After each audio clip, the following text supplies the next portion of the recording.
नमस्कार मंडळी.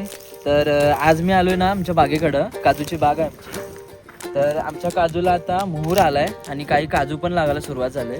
तर म्हटलं तुम्हाला दाखवावं म्हणून असा मोहर येतोय स्टार्टिंगला काजूंना. आमच्या गावाकडं मला वाटतं सगळ्या प्रत्येकांची काजूची बाग आहे.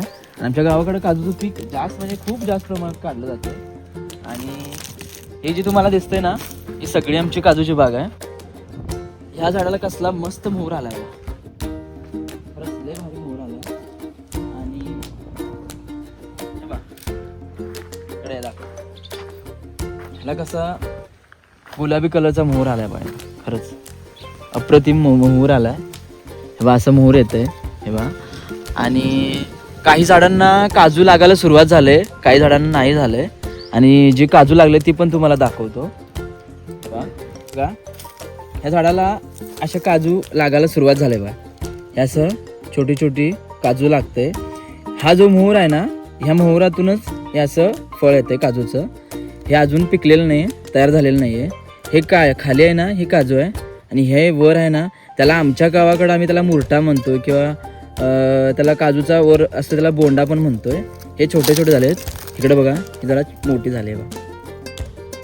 हे बघा ते म्हणतात ना, कोकणकर काजूची भाजी ही जेवणामध्ये दररोज असते. तसंच आहे. आज आता सुरुवात झाली आहे बघा काजूला. इथं एवढी छोटी लागतात. इकडं आले हे बघा मित्रांनो, हे असं आलंय. आणि इकडं बघा, हे जे दिसायला ना तुम्हाला, हे छोटं हे बघा, हे तुम्हाला मोहरसारखं वाटत असेल पण नाही, छोटं काजूचं फळ आहे.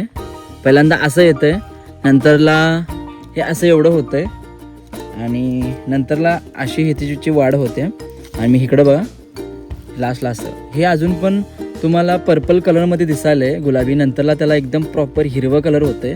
आणि वर त्याला पिवळे कलरचे बोंडे येतात, लाल असते, केशरी कलरचे असतात, ते नंतरला येतं. आणि खाली काजू त्याची वाढत्या आणि व्हाईट कलर तयार होते. तर हे बघा, हे झाड किती आहे. आणि या झाडाला आता काजू लागायला सुरुवात झाली पूर्णतः. इकडे थोड्या आल्यात हे बघा, आणि इकडे पण आले हे बघा. अशा प्रकारे इथं पण आले. आणि एक गोष्ट मंडळीनो, काजूला जेवढं मातीची भर असते ना, तेवढं त्याला चांगलं पीक येतं आहे.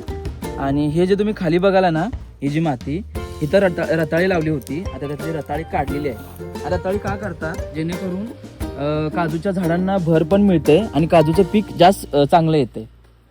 तर हे बघा, इकडे झाड आहेत, इकडे पण आहेत, पलीकडे आहेत. हे बघा, हे एक झाड आहे. अशी भरपूर झाडं आहेत. टोटली आमच्या बागेमध्ये ना 250 झाडं आहेत, छोटी मोठी सगळी पकडला तर. आणि हे जे झाड आहे की नाही, हे ऑलमोस्ट 6-7 वर्षापूर्वी लावलेलं होतं. आता याची अशी एवढी वाढ झाली. आणि कसं आहे, काजूची रोपं आपण जर काढून लावली तर ते जास्त प्रमाणात वाढ होते आणि चांगलं पीक येतं. आणि जर आपण काजूसुद्धा असं म्हणजे जे आपण रुजू घालतो किंवा उगत घालतोय ना, तसं जरी घातलं तरी चालतंय. पण मोस्टली रोपं काढलं तर चांगलं होतंय, त्याची वाढ चांगली होते आणि काजूची बाग पण चांगलं होतंय. तर हे बघा, इथं ह्या काजूला अशी फळं आलेत बघा. हे बघा, हे असं फळ आलंय. आणि हे जे खाली पडतोय हा मोहर हा जळलेला आहे, म्हणजे वेस्ट झाला आहे म्हणून तो हात लावला तरी पण ऑटोमॅटिक खाली पडतंय.